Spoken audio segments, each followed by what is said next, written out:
Now that we have opened our eyes and our ears, I'm going to invite Brian Kwan up to come and speak a message to us. Brian is the pastor of Toronto Chinese Mennonite Church.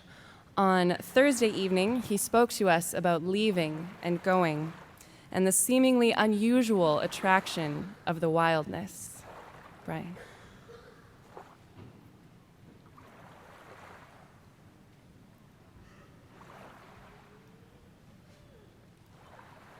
Please pray with me.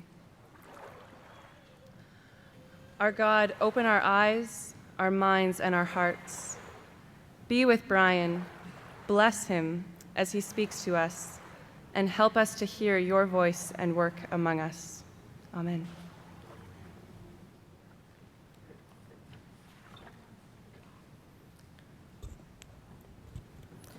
Good morning.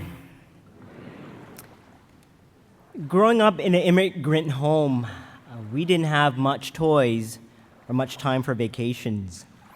And I don't think I missed out on a lot.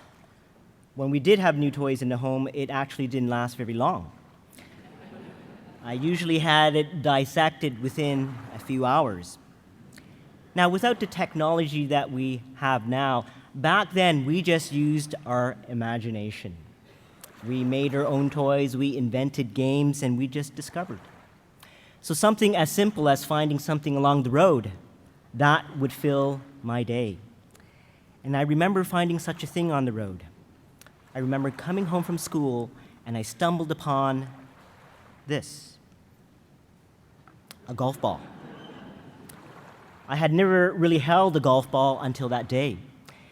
And as you know, a golf ball is very different than any other ball. It's not filled with air like a tennis ball or a basketball. Now, I don't play golf. I know many of you do. Water polo might be a better idea at this time.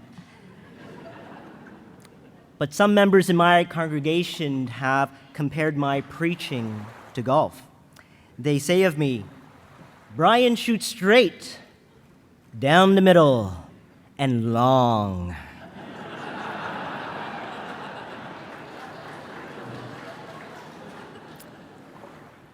This ball was the bounciest ball I have played with up to that time.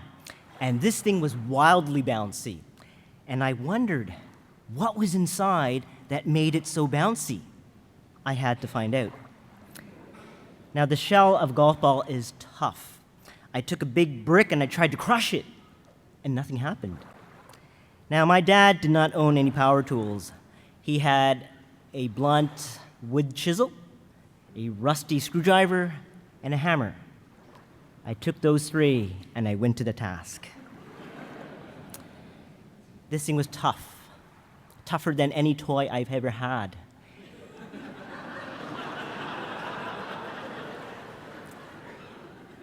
It was like an all-day marathon at Red Lobster.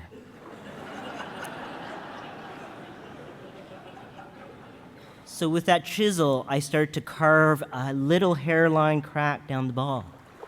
I could see the crack forming, and I took the screwdriver, I pried it in.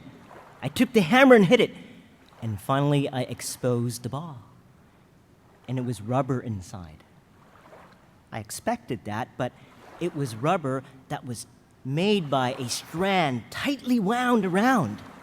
And it was amazing. And it was amazing that now the ball was even more bouncy. I began to wonder, what made it so bouncy? Inquisitive minds need to know, so I took a pair of scissors and I started to cut away at the strands. And then I did not expect this. The ball began to unravel spontaneously. It just started to come apart on its own. This unraveling, this metaphor has stayed with me this past year. And through my reflection on some missional reading and through my missional study group with a number of Mennonite pastors, we have explored how the Christian church is experiencing this unraveling. We are going through a season of rapid unraveling. Now, in our current context, the church is going through changes that we have not experienced in the past. The future waters of Christianity is stormy. We have now entered into this post-Christendom era. And metrics, faith metrics down through the last 2 decades have generally been on the negative. It's been on the decline.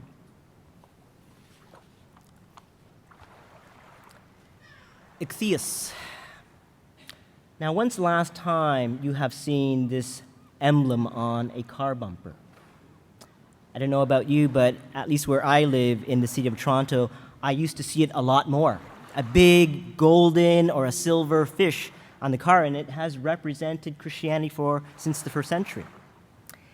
Now, a few weeks ago, I saw it, but I almost missed it. I only saw it because it was 3 feet in front of me on a black car, and the fish was black. And I think this speaks of our culture.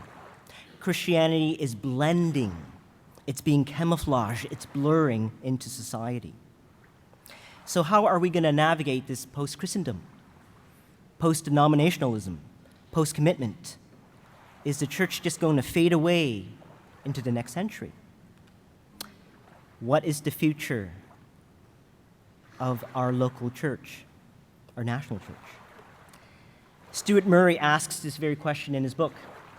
How will the church, our church, negotiate the demise of Christendom? Can it rediscover its primary calling, recover its authentic ethos, and regain its nerve? Now, in our story, Jesus invited his disciples on this radical movement. And you don't have to hang around Jesus very long to begin to feel your life is beginning to unravel. And the disciples find themselves in this quickly unraveling situation. An unseen, unpredictable storm was out in the distant sky.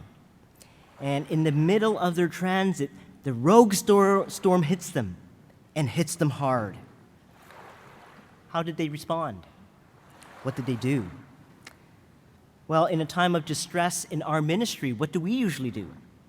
In our church, when it goes through difficulty and conflict, how do we respond? Well, we usually turn to our leaders, our pastors, the conference, to the executive secretary. These are the experts. They should know what to do. Well, amongst the 12 in the boat, 4 were experts: Peter, Andrew, James, and John. These guys were experts. They were literally born with a paddle and net in their hands. So between the 4 of them, we could hazardly guess they had almost 100 years of seafaring experience. These were professional fishermen. They knew how to read the waters, the waves, and the weather. They've seen it all and done it all. They have it under control. These 12 men were handpicked by Jesus. And in the previous chapter, we are told that Jesus gave them special privileges. In chapter 3, we read, he appointed 12, designating them apostles, that they might be with him and that he might send them out to preach and to have authority to drive out evil spirits. Not only were they given the authority to preach, but to drive out evil spirits. Now, that's what you call power. Not many people are given that endorsement of privilege and that kind of power. I felt this power once. I was in junior high school, and they had given me the office of hall monitor. In my school, they called it the prefect. And when they gave me the red sweater, I felt the power. I could stand at the top of the stairwell and send a grade 9 all the way back down. So the disciples, they were given power. They should be able to handle the situation.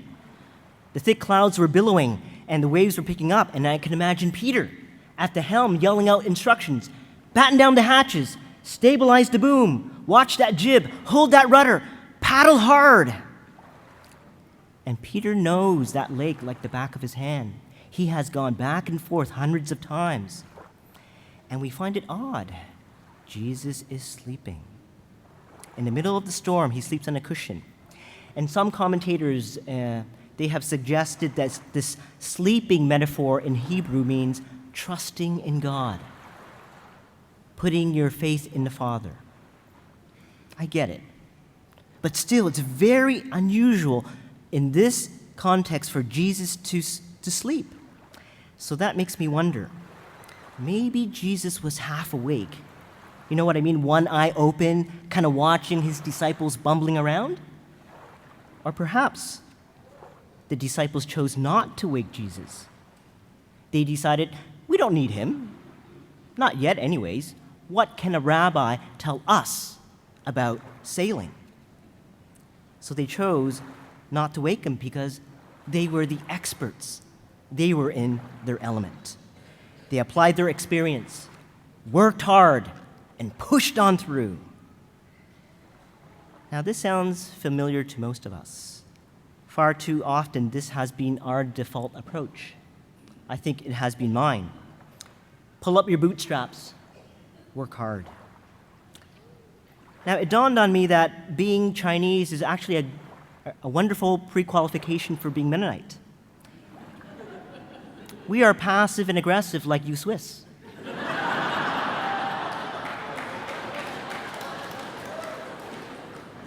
We say yes, but we mean no.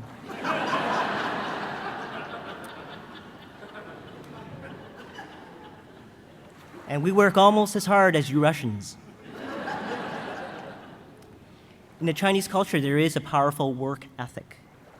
In our home, I grew up watching that and experiencing that from my parents. My dad was raised in a rural village in China, and he grew up in a farm. And he taught me, when things get tough, just put your head to the grindstone and overwhelm it with sheer force.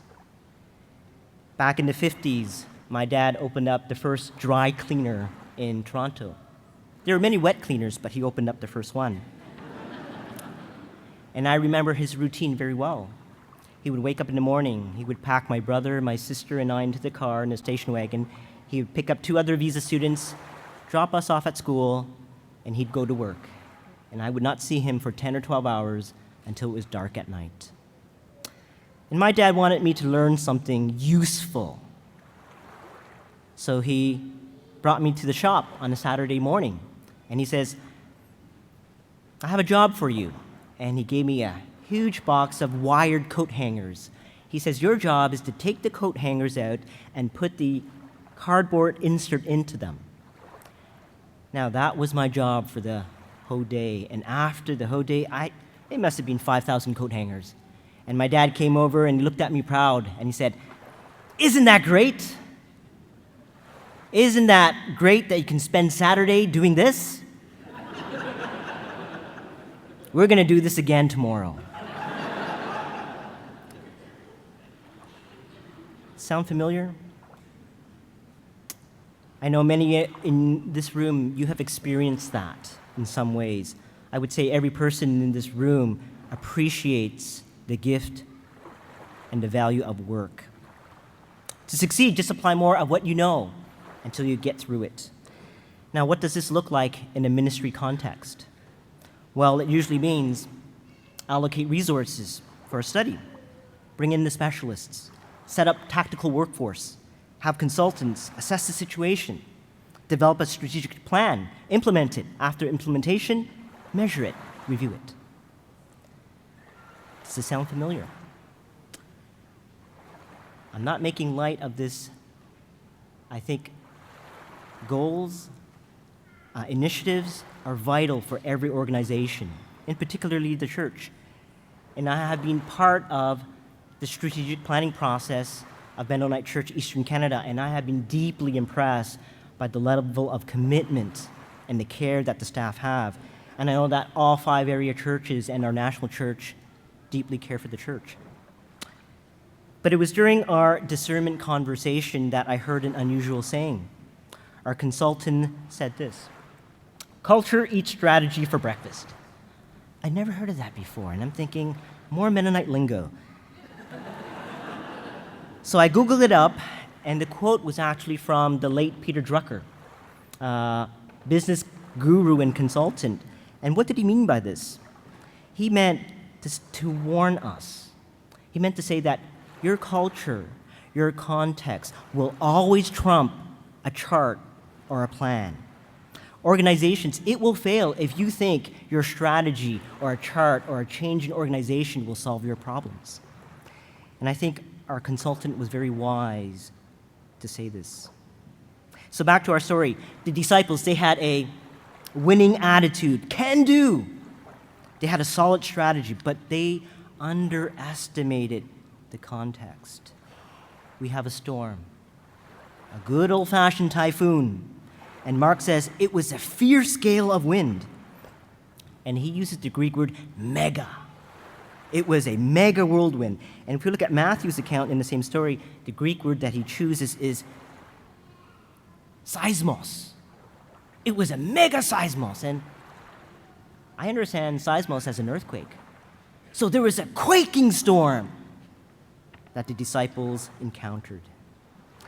And we can't really fault them for trying hard. But very quickly, they realized things were not working out. They were no longer in control, and their emotions escalated from trouble to distress to all-out terror. Now, the Chinese translation for the word fear is very interesting. I don't know Chinese very well. I did ask someone Chinese. We use picture language, and the word fear that they use here is chur, and it's made up of two separate characters, heart and departed. I will take some liberties. Jesus is saying, why has your heart departed? Why are you so afraid? And the irony, Jesus is still sleeping at the stern. I like Max Lucado's poetic description. The disciples scream, Jesus dreams. Thunders roar, Jesus snores. Fear had driven them to their basic instinct to stay alive. And in our story, we can hear and feel their terror. Jesus, don't you care? Don't you care if we die? They tried everything that they could, but they lost control. And if we boil it down, is that not what fear is? We've lost control. Once our control is gone, fear begins to set in, and it begins to overtake our sensibilities. I can also relate to another one of Lucado's story about enjoying horror movies. As a kid, I enjoyed watching horror movies. I would look in the TV guide for any horror movie that there was, and I would watch it. When I was about 9 years old, to my dad's regret, he let me watch the scariest movie I have watched to that date. I watched Dracula. I watched the entire movie. And after watching Dracula, I was convinced Dracula was outside my window. He was in the closet, and he was definitely in the basement. And I needed to go to the washroom that night, but that meant my toes had to go past the mattress and under. That's where Dracula would grab me. My fear had overtaken me. I had really wanted to go into my dad's bedroom to wake him up. But like Jesus, he was sleeping. It was a terrible, sleepless night. And the next morning, I knew I needed Jesus. So I found 2 popsicle sticks and I glued them in the middle.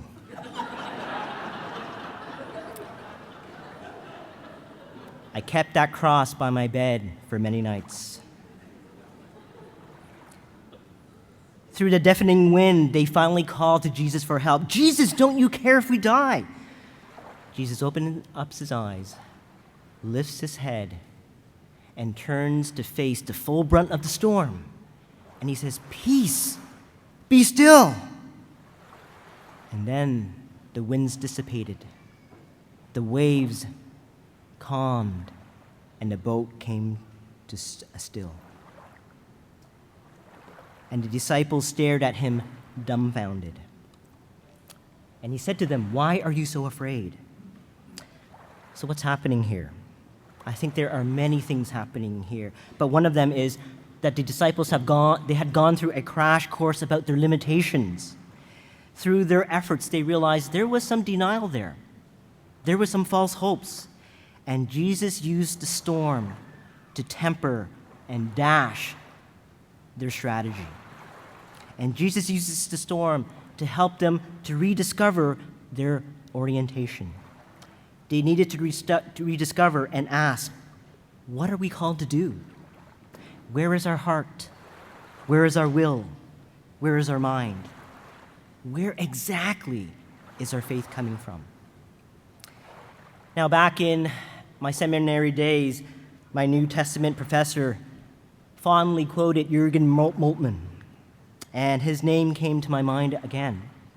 And Moltmann's pivotal work was a book written a while back. It was called The Theology of Hope.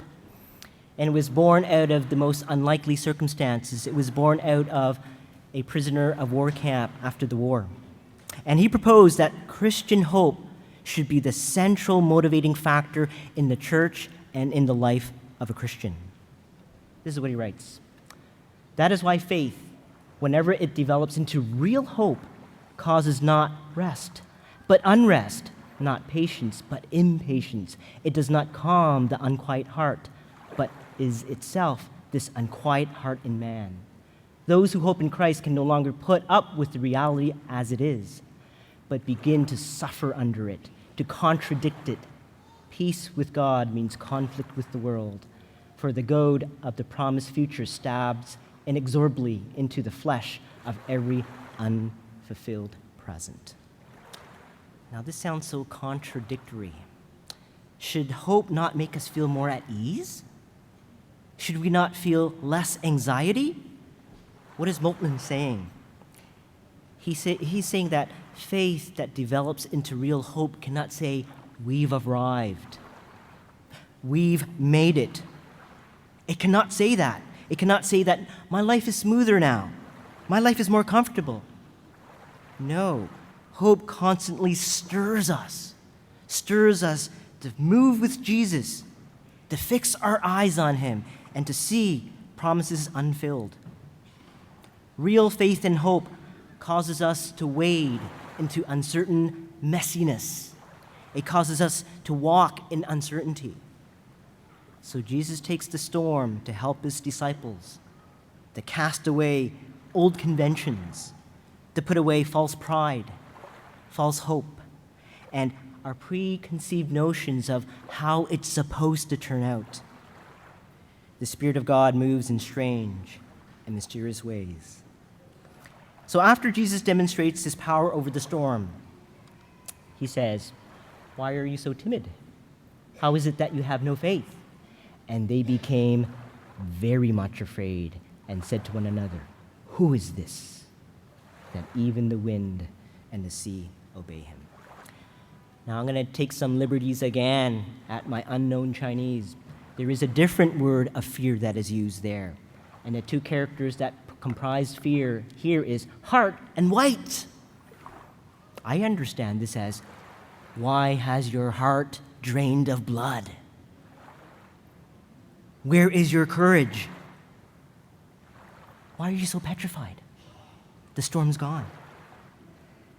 Why?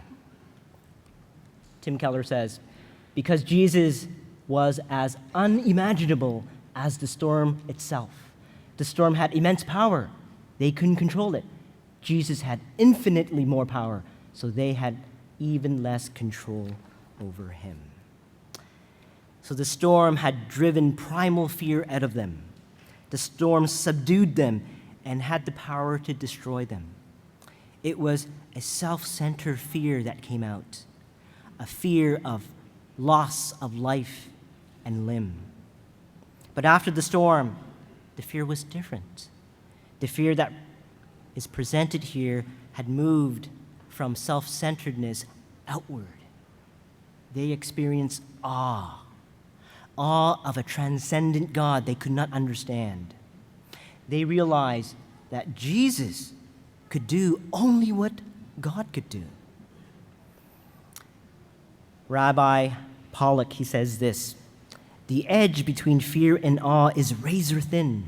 Fear and awe are two sides of the same coin. We can be fearful because we fear loss of control, but at the same time, we can be awed at the mysterious experience of a good and holy God. That's what the disciples experienced. They experienced this otherworldly experience that moved them. Let me wrap up with two stories. I enjoy reading epic stories of human exploration. I love National Geographic. And some of you may have heard of the name of a Montreal woman named Mylene Paquette. 1 year to this day, she started an epic journey to cross the Atlantic Ocean on her own. And she would row solo. There would be no sail, no support, and no backup. She started in Halifax, and she decided to row to France. So she was doing well. Up until about 30 days out, she ran into trouble. She heard that a sea storm was coming into her path. So she crawled into her cabin. She embraced herself for the onslaught. And 10-meter waves hit the boat over and over and over again. And by the time it was done, it destroyed her satellite phone. She lost her anchor, and her supplies were short. And without an anchor, she could row for a whole day, and the tides would bring her back to the same place. And her attempt was done.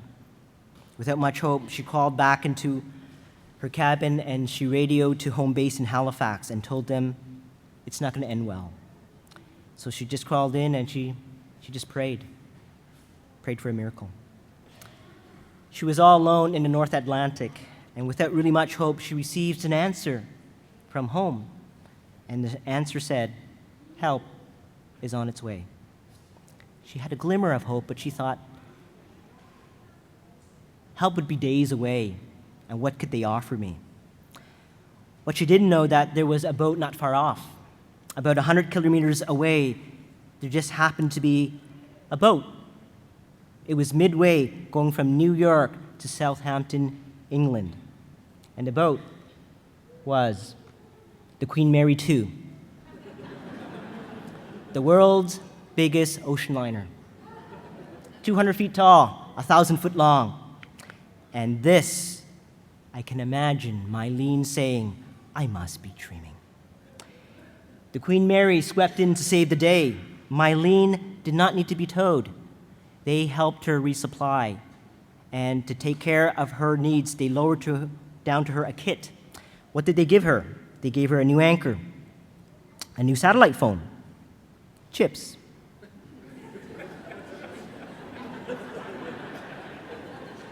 Hot chocolate, and a roll of duct tape.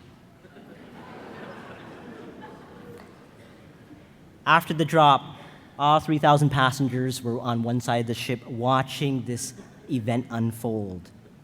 And after they had dropped off what she needed, in British tradition, everyone on the boat yelled out, hip, hip, hooray!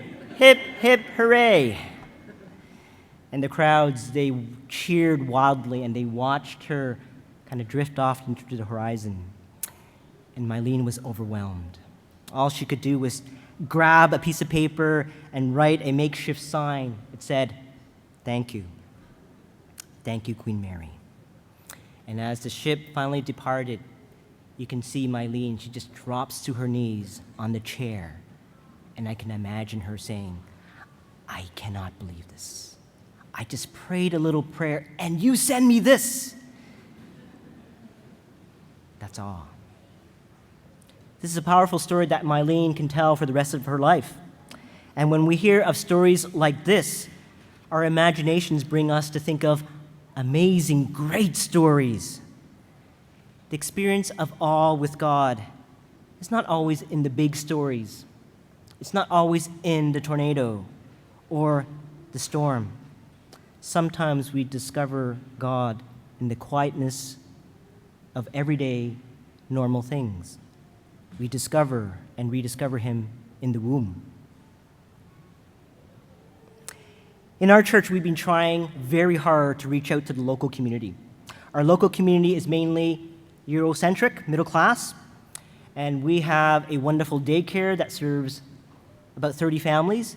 And every year we serve pancake to over 100 kids and families, and we try hard to connect with them.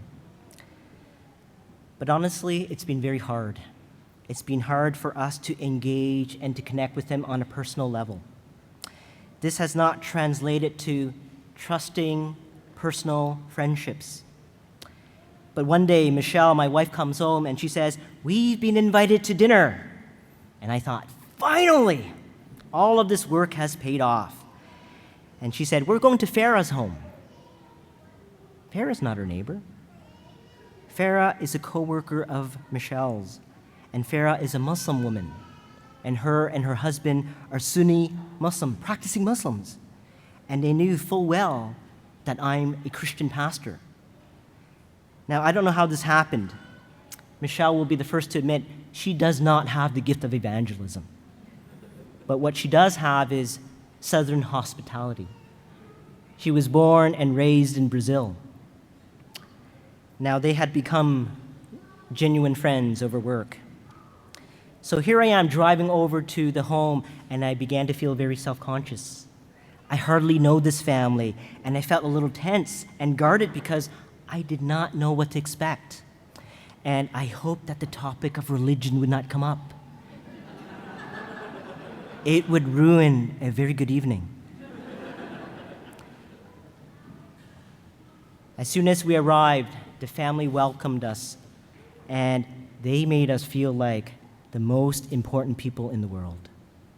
They put me at ease because they offered us tea and this wonderful array of appetizers. And Farah's husband, he was very open to talking. He talked about his family back in Iran. He talked about the political situation. He showed me on the mantle a picture of the mosque he attends back home. And then he took me out to his garden where he grows hot peppers. They were a very gracious family. And then they invited us into the formal dining room for a formal dinner, and the food was fantastic. And in situations like this, Michelle and I, we usually say a quick and private prayer with our eyes opened. So as we sat around the dinner table with that food in front of us, our guest went quiet and they stared at me. My heart rate went up. Knowing that I was a Christian pastor, Farah's husband said, "Brian, would you pray and give thanks for the food tonight?" I was speechless. I looked to Michelle, not knowing what to say. Can you imagine that? A Muslim family asking a Mennonite pastor to pray for the food in their home. I was in awe. I was on holy ground. Unimaginable, but Jesus was there. So with a trembling heart, I prayed, giving thanks for the food, thanking my good friends for extending the peace and the presence of Christ. We have an inspiring God who continues to show himself in new ways we can never imagine. God is with us in the storm, through the storm, and after the storm. My golf ball. What happened to my golf ball? I'm not sure. It's not very good for golf anymore. The shell was gone. There was not much more to unravel. What was left? The core. Not so bouncy, but still round, still solid, still a ball. It probably ended up where I had first found it, along the sidewalk, on the edge. I imagine it was rediscovered by another child. I can imagine the ball filling her heart with joy, with curiosity, with new games.